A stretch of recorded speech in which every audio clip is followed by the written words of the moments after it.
Story number ஒன்னுங்க. கிட்டத்தட்ட ஒரு 36-37 வருஷத்துக்கு முன்னாடி 1989. எனக்கு வந்து அப்போ ஒரு 6 வயசு இருக்குன்னு வச்சுக்கோங்களேன்.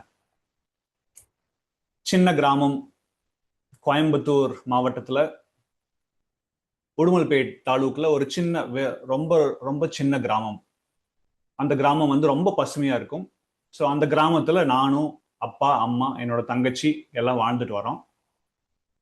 எங்க வீடு வந்து பாத்தீங்கன்னா அப்போ ஒரு தோட்டத்து வீடு. பெருசா பில்டிங் எல்லாம் ஒண்ணும் கிடையாதுங்க. வெறும் தென்னை சோகையலான அந்த கூரை வீடு இருக்கு இல்லைங்களா, அந்த மாதிரி ஒரு வீட்டுல தான் வாழ்ந்துட்டு வந்தோம். ஸோ அந்த மாதிரி ஒரு வீட்டுல வாழ்ந்துட்டு வரோம். டெய்லி காலையில வந்து நீங்க பாத்ரூம் எல்லாம் கிடையாது. பாத்ரூம் போனோம்னா ஓப்பன்ல தான் போகணும். குளிக்கிறதுக்கு எதுவும் எந்த ஃபெசிலிட்டியும் கிடையாது. ஸோ அப்போ வந்து அந்த நாங்க இருந்த அந்த தோட்டத்து பக்கத்துல, அந்த வீட்டுக்கு பக்கத்துல ஒரு 100 மீட்டர்ல ஒரு ஒரு கெனால் இருக்கு, ஒரு பெரிய கால்வாய். அந்த கால்வாய் வந்து பாத்தீங்கன்னா கிட்டத்தட்ட ஒரு 20-25 ஃபீட் அகலம் இருக்கும், ஒரு 10-15 அடி ஆழம் இருக்கும். So most of the time இந்த வருஷம் ஃபுல்லாமே அந்த கெனால வந்து தண்ணி போகும். தண்ணி வந்து பயங்கர ஸ்பீடா போகும். எனக்கு வந்து 6 வயசு, அப்ப நீச்சல் தெரியாது. ஸோ டெய்லி காலையில ஸ்கூலுக்கு போறதுக்கு முன்னாடி எங்க அப்பா என்ன பண்ணுவாருன்னா, என்னையும் என் தங்கச்சியும் கூட்டு போய் அந்த கெனால்ல தான் குளிப்பாட்டி விடுவாரு. ஸோ அப்போ ஒரு நாள் காலையில அந்த மாதிரி குளிப்பாட்டிட்டு இருக்கும்போது அப்படியே விளையாண்டு இருந்தேன். திடீர்னு பாத்தீங்கன்னா என்ன பண்ணேன்னு தெரியல, திடீர்னு தண்ணிக்குள்ள விழுந்துட்டேன். தண்ணிக்குள்ள விழுந்து தண்ணி வந்து பயங்கர ஸ்பீடு. அந்த ஊர் வாய்க்கால் வந்து பயங்கரமான ஸ்பீடு. அந்த கரண்ட் சொல்றாங்க இல்லைங்களா, அது வந்து பயங்கர ஸ்பீட்ல போகும். ஸோ அந்த மாதிரி தண்ணிக்குள்ள விழுந்துட்டேன். எங்க அப்பா வந்து ஒரே ஒரு ஸ்பிளிட் செகண்ட்ல ஜம்ப் பண்ணி, எங்க அப்பா அப்ப பயங்கர அத்லட்டிக்கா இருப்பாரு. ஒரு ஒரு பெரிய ஜிம் பாடி பில்டர் மாதிரி இருப்பாரு. நல்ல ஃபிட்டு, நல்ல ஆக்டிவா இருப்பார் அப்பா.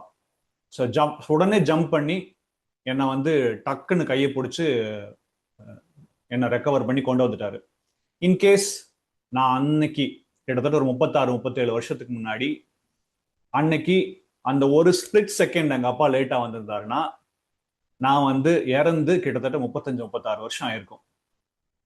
இந்த கதை உங்களுக்கு எதனால சொல்றேன்னா, ஒவ்வொரு மனிதரும் இப்ப நேத்து தூக்கத்துக்கு போனவங்க ஆயிரக்கணக்கான மனிதர்கள், லட்சக்கணக்கான மனிதர்கள் இன்னைக்கு காலையில் எந்திரிக்கல.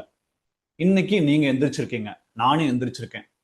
அப்படின்னா கடவுள் வந்து ஏதோ ஒரு பர்பஸ்க்காக தான் நம்மளை உயிரோட வச்சிருக்காரு. இந்த உண்மையை மட்டும் நீங்க புரிஞ்சுச்சீங்கன்னா போதும். இந்த ஒரே ஒரு உண்மையை நீங்க புரிஞ்சுச்சீங்கன்னா போதும், உங்க வாழ்க்கையோட நோக்கத்தை நீங்க கண்டுபிடிச்சிடலாம். உங்க வாழ்க்கையை நோக்கம் கண்டுபிடிச்சு அதுக்கு தகுந்த மாதிரி நம்ம வாழ்க்கையை கொண்டு போனோம்னா உங்க லைஃப் வந்து இன்னும் பெட்டர் ஆகும். So find your purpose. அது ரொம்ப ரொம்ப முக்கியம். இந்த உலகத்துல கடவுள் நம்மளை உயிரோட வச்சிருக்காருன்னா அதுக்கு ஒரு பர்பஸ் இருக்கு. அந்த பர்பஸ் என்ன அப்படின்னு எப்படி கண்டுபிடிக்கிறது?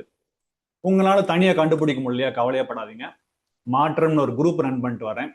அதுல கிட்டத்தட்ட 300க்கும் மேற்பட்ட நண்பர்கள் இருக்காங்க. எங்களோட சேர்ந்து தினமும் ஒரு சில பயிற்சிகள்லாம் சொல்லித்தரேன். அதெல்லாம் பண்ணீங்கன்னா உங்களோட வாழ்க்கை நோக்கத்தை ஈஸியா கண்டுபிடிக்க முடியும். ஒரு இனிமே வரப்போற காலகட்டத்துல உங்களுக்கும் உங்கள் குடும்பத்திற்கும் ஒரு சமுதாயத்திற்கும் ஒரு ஒரு பங்களிக்கிற மாதிரி ஒரு வாழ்க்கையை வாழ்ந்துட்டு போலாம் நம்ம. சரிங்களா? இந்த மாதிரி ஸ்டோரிஸ் பிடிச்சிருந்ததுன்னா இந்த சேனலை வந்து லைக் பண்ணுங்க. கீழே வந்து எங்க குரூப்ல எப்படி ஜாயின் பண்றதுங்கிற லிங்க் கொடுத்துருக்கேன். அந்த லிங்கை கிளிக் பண்ணி எங்களோட வாட்ஸ்அப் குரூப்ல ஜாயின் பண்ணிக்கோங்க. ஒரே ஒரு ரெக்வஸ்ட், உங்களுக்கு வந்து குறைஞ்சது ஒரு நாளைக்கு ஒரு 10-15 நிமிஷம் இருக்கான்னு கேட்டுக்கோங்க. அந்த டைம் இல்லைன்னா தயவு செஞ்சு இந்த குரூப்ல ஜாயின் பண்ண வேண்டாம். சரிங்களா? ஸோ 10-15 நிமிஷம் உங்களால ஸ்பெண்ட் பண்ண முடியும் என்னோட, உங்களோட வளர்ச்சி பாதையில, உங்களோட இந்த லைஃப் ஜேர்னில என்னோட சேர்ந்து பயணிக்கணும்னு நினைச்சீங்கன்னா இந்த குரூப்ல ஜாயின் பண்ணுங்க. I wish you all the best. வாழ்க வளமுடன்.